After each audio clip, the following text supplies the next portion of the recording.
I do not need to know the topic. I do not need to know the question in advance. We are real, and we are here to prove you wrong. So if you think you have a knowledge and you have the courage and you believe that your God is in your side and your God is real, there is nothing can make you lose. If Allah, which the Muslims they claim to be the true God, is a true existed God, then I don't think you will have a problem to prove me wrong, because Allah will be in your side. However, I never saw Allah appearing during any of my debates, and always the Muslims they are in trouble. And I say to them, keep exploring. You see, the Muslim is the same as someone, he think he explored his religion, but the fact he is the last one to know. Each time I speak to a Muslim, he said to me, I never heard this before. I never saw something like this before. I mean, why those are Muslims, but yet they never heard about what their religion teach? How that can be possible? Welcome to Islam. It is a religion which has no explanation, which the followers do not know even what their God name mean. It's a religion you do not know even the purpose of it, except they say to you that Allah he created us to worship him, and like this is one of the most funny answers ever you can get.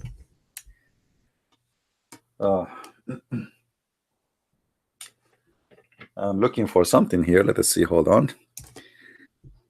Where is that thing?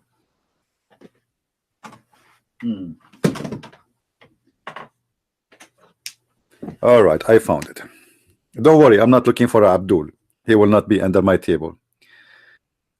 He will be hiding maybe behind. Today I hope we will be able to receive some calls from Muslims. And I heard there is somebody from Germany and he speaks Arabic, and he is so desperate to debate me. And I wonder why he did not call yesterday. He did not receive any text or call or anything.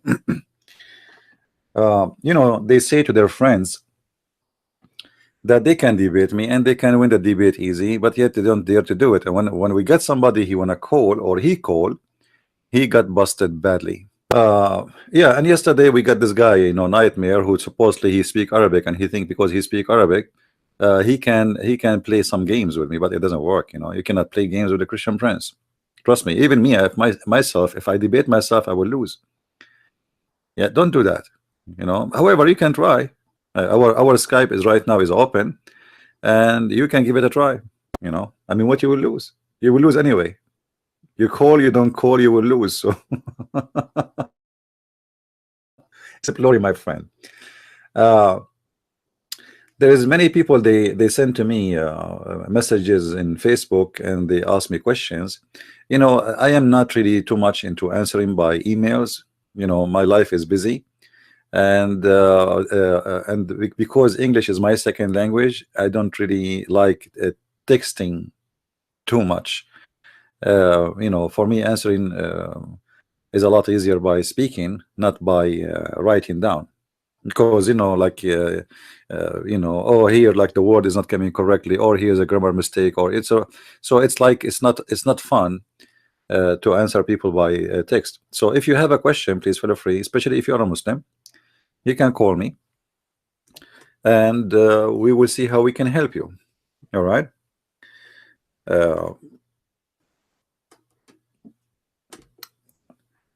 If we go and check what Muslims they say to us about their religion, let us see what we have here in the screen. Keep exploring. That's a good idea. If you ask any Muslim anything, and I mean it when I say anything, you will see right away that this Muslim, he have no idea what his religion is about, who is Allah, and even who is Muhammad. As an example, if you ask the Muslims who is the father of Muhammad, they will say to you his father, his name is Abdullah. What Abdullah mean? That mean the slave of Allah. That's wonderful. His father name is Abdullah, but yet he don't believe in Allah. I mean, have you ever heard of such a stupid thing? His name is Abdullah, but he is not a Muslim. And not only that, Muhammad, he confirmed that his father will go to hellfire, and his mother. And you know, you ask yourself, it doesn't make sense. Like the guy, his name is a Christian prince, but yet he is not a Christian. And remember, you know, those names, you know, I'm talking about the old days, those names are religious names. It's not just meant to be called by a name. It is a religious name. You know, like the slave of such a person, it's mean you consider that person your God, you know. Like, you know, Abdul Manat, Abdul Uzza, Abdul, etc. Those are names of God. So you know, you don't and you can change your name if you don't believe in this person or this God. You don't have to carry this name. You know, people, they change their names. So why the name of the father of Muhammad is Abdullah, but yet he is not a Muslim and he don't believe in Allah? The fact he is, as a person, most likely his name was not Abdullah. Most likely his real name was Abdullat. Abdullat. Lat is one of the idols and one of the gods, the female gods, which was exist in the Arabian Peninsula during Islam and before Islam. And because the Muslim, they found it very offensive that they called their prophet Muhammad ibn Abdullat. So they changed the name from Abdullat to Abdullah. Otherwise, I challenge any Muslim to tell me how this guy, his name is slave of Allah, but yet he is not a believer in Allah. Do we have any Muslim down in the field would like to call us? Anyone? Who is a Muslim would like to call us? This is an open platform for Muslims to talk to us, and we will talk to you in a friendly way, as long as you are friendly. And if you try to intimidate us, it doesn't work. You know, I know Muslims, they scream and etc. That maybe you can do that with somebody from you know, from a nice country. I am a Middle Eastern, you know what I mean? So I know what you mean when you scream. You know, the Muslims, if you notice, when you debate with them, they start higher in their voice in order to shut you up, and you don't say what you need to say. And the Muslim, they believe that when you are a person who is very nice and kind and gentleman, they think you are weak. You know, they don't take it as you are a very kind person. No, this is not kindness for them. This is a weakness. So the Muslim always, he think in his mind that a Christian person who is very kind and very nice, he is very weak. He is not very kind. You know, he is very weak. Actually, this is what they've been taught in their evil book, that Allah, he curse us by making us nice. We have a phone call. Let us see who is talking. Hello. Hello, sir. Hello. Yes, who is this? Hello. My YouTube name is Megatron. I just want to ask a question, if you don't mind. No problem. Are you? What is your religion, my friend? I'm a Christian. I come from a Muslim family. All right. And I was brought up in a very secular way. Then I became a Christian later in life. Well, I am happy for you, my friend. Go ahead. What is your question? Yeah, I just want to ask about the 7 ahrufs. Do Muslims know what these 7 ahrufs are? Are they just purely speculating? Well, you know, what the Muslims, they knew, as they've been taught, that the 7 letters, or you call them sab'atu ahruf, it is a way the Quran was delivered to Muhammad, Right. as in 7 recitation. But if you think about it, you know, this was a cover up made by Muhammad to cover a problem he have, which is he is making up Quran, and each time he recite the Quran, he say it differently. So Muhammad, in order to cover himself, like, you know, okay, you claim to be a prophet, and yesterday you recite the same verse, but you said something different. So why it is different today? So he have to say, oh, Allah, he sent me you know, the Quran in 7 letters, in 7 recitation. So the letter is not really about letters, it's about 7 different recitation to cover the you know, the, let us say, the problem Muhammad is suffering from, which is he is a liar and he cannot repeat the same sentence twice correctly. So he have to say, oh, even if I like you know, if I say it differently, because Allah, he gave it to me in 7 ways. So the whole idea of this 7 letters, why, you know, ask yourself, why the Muslim, they say Moses was a prophet, correct? Correct. Okay, why Allah did not give Moses 7 Torah? Right? I mean, Because the real Moses wasn't a liar. no, yeah. So you see, like, why did not give Isa? Isa, for the Muslims, he's a Muslim, right? Why Allah did not give Isa 7 Injil? It doesn't make sense. Why he did not give that to Abraham? Why he did not give for them? Even Adam, he was a Muslim. So why only Muhammad, he needed 7 letters? And not only that, Muhammad, he claimed that he was having a bazaar with his God. His God, he wanted to send him 1 Quran in 1 recitation, but Muhammad insisted that he cannot, and it's not right to have it in 1 you know, in 1 recitation, because his people will not be able or capable to observe it. So now Muhammad, he make it clear that Allah is wrong and he is right, and Allah agree with him. Shouldn't we ask ourselves, okay, why Allah, if he is God, don't he know that he should send the Quran in 7 letters? Right. Why he is waiting? I don't know if you can see the screen with me. Is the screen appearing for you, my friend? No, it isn't. Guys, is the screen appearing from your side? Is it appearing from your side? Let me know, please, in YouTube, if you can see the screen, because it should be appearing actually. I have the hadith about the ahruf, which mean about the letters. The word harf mean letter, you know.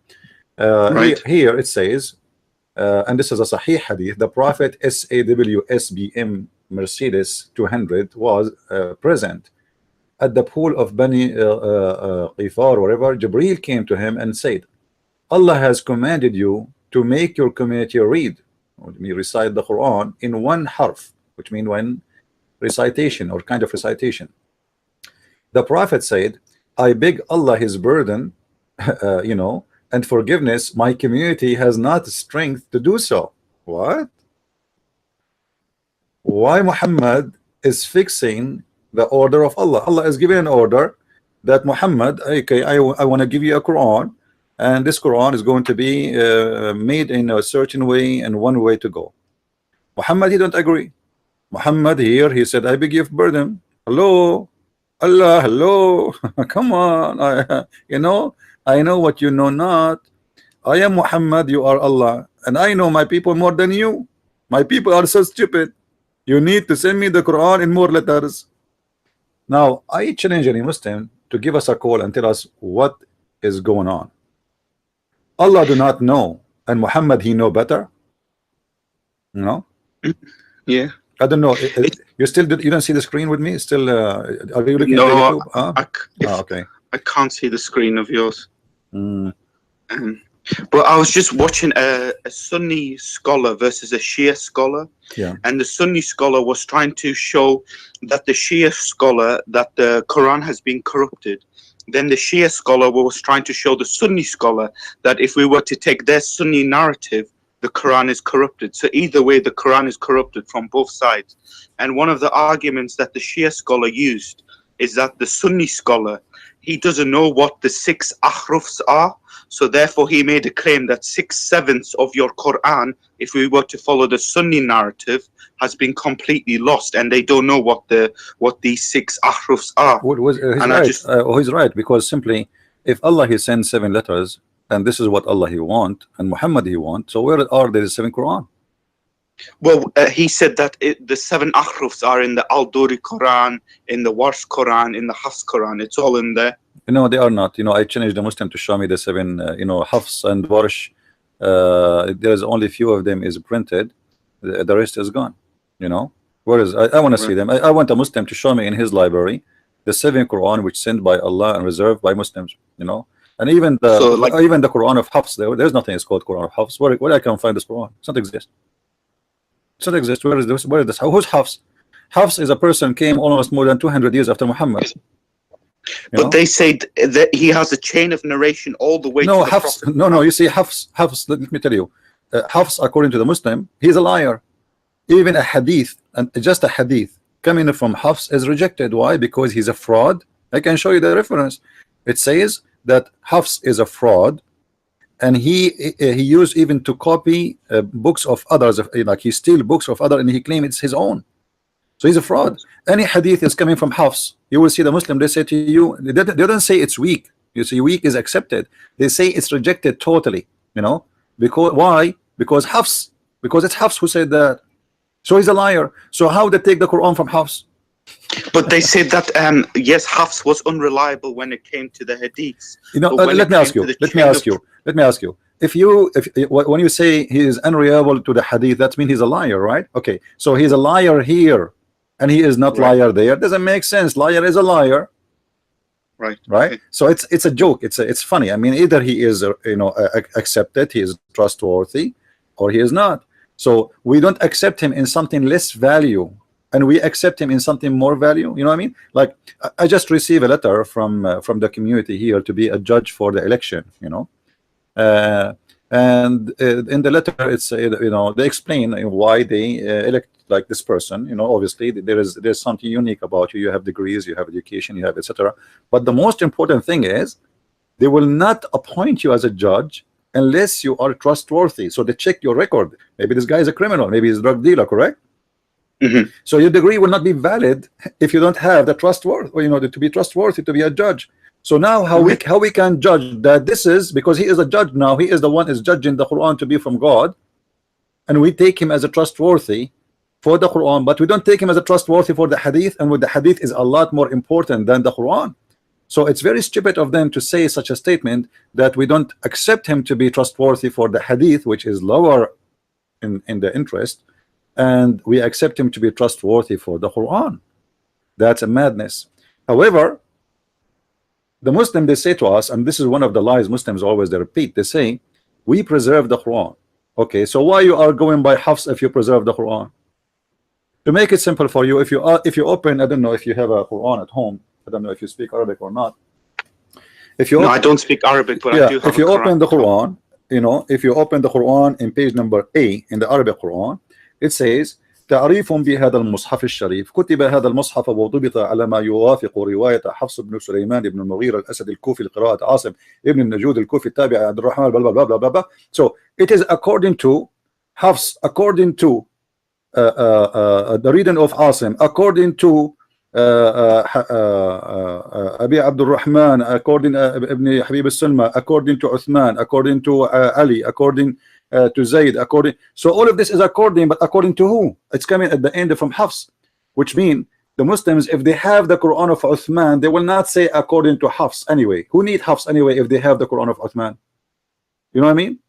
Yeah, that makes sense. Because if I have, So are you absolutely convinced in your own studies, and you're very, very knowledgeable about all this, are you absolutely convinced that the Quran that the Muslims have today is definitely not the Quran they had, let's say, in the time of Muhammad? my friend, I believe that the Quran of Muhammad, it can be a fiction. It can be Muhammad. He can be a person have the because I believe Muhammad's name is not Muhammad. His last name is not the same. His life story is full of lies. The Quran is full of things doesn't make sense, and it cannot be even written by or made by this same writer. I will tell you something. I don't know if you have my books or any of my books. Do you have any of them? No, sorry, I don't. I just Yeah, watch some but of if you your videos online. if you read my book, even though it's we do proofreading and a grammar check, etc., but right away you will tell that this person he is not he is not an Englishman, because his English is his second language. Even the book is so clear, but still you will notice right away that this guy is not even close to be Shakespeare one day, right? So if I give you my book, or a page from my book and a page from Shakespeare, it's not going to be hard for you to know who is Shakespeare and who is the Christian Prince. Right. because the writing is different and the quality of the language is different. My English is limited, so I am limited with my English, not with my knowledge. And Shakespeare, his language is a lot. There's no question about his English. So right away you will notice that it's not the same writer. It's the same in the Quran. You will see some places, some pages in the Quran, they have a very nice Arabic written, and some most of the Quran have a trashy writing. I mean, it's an idiot where he will not use this Arabic.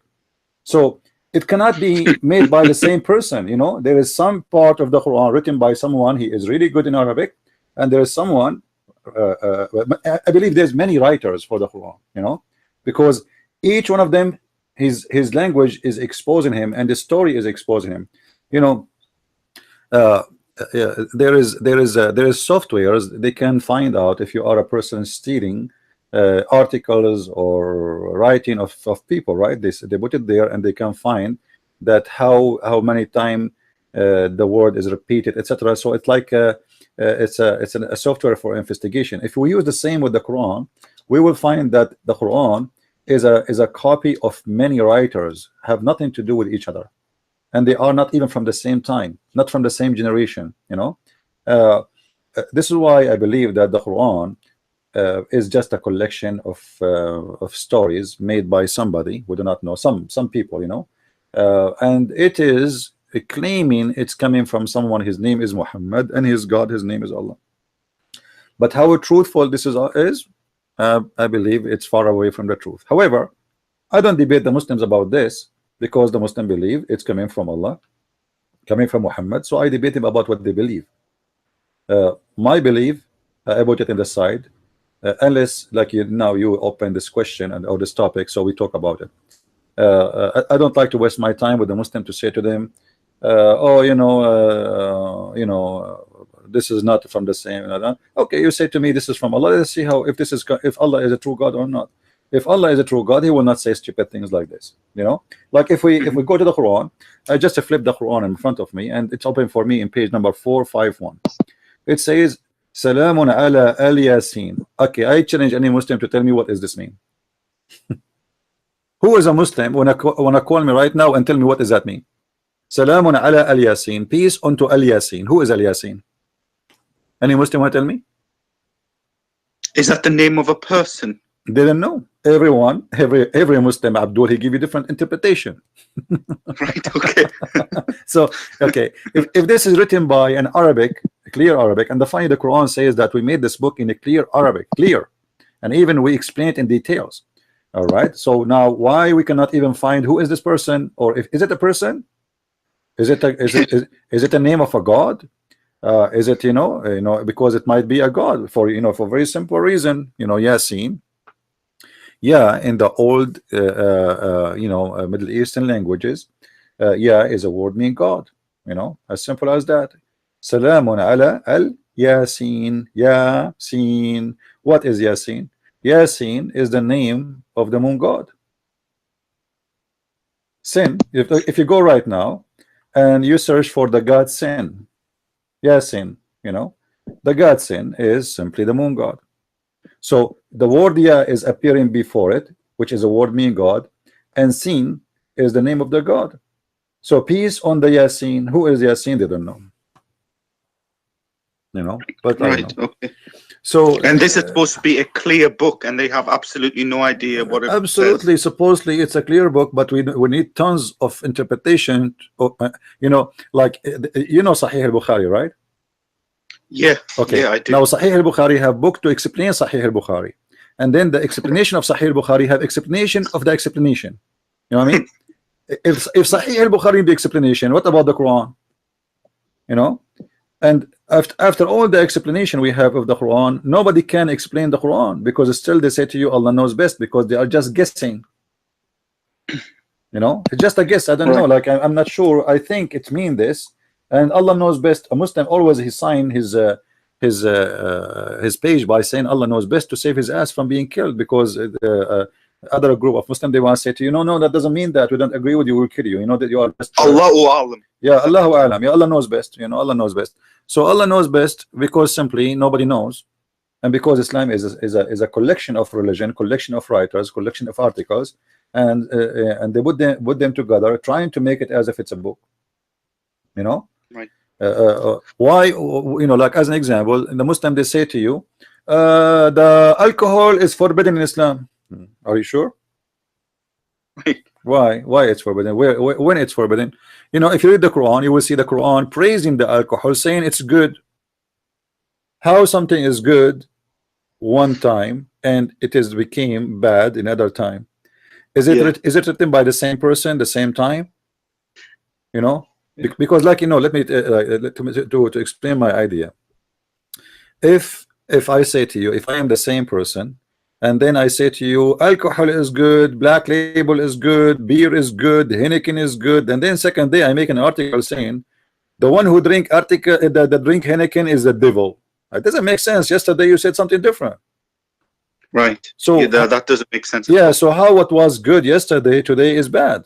Obviously, the Muslim would say that this was progressive revelation. So no, God this is took not his true. time. This is not true. You see, because if Allah keep his mouth shut, did not talk about it, that can be acceptable. But already you said it's good. You know what I mean? Right. Like I do not need to say prostitution is good today and tomorrow I say it's bad. Either Right. it's good or it's bad. That doesn't make sense. So the progressive he's talking about, if he don't forbid them right away from doing it and keep his mouth shut, but you approve it today and you say it's good, and then tomorrow you say it's not. Obviously, this is written by a different person, different you know, unless the person, if it is coming all from Muhammad, it means that Muhammad is just a crazy man, and he is not stable and he depends in his mood. So when he gets sick, maybe he cannot drink alcohol no more, so he got jealous, so he forbid them from drinking alcohol.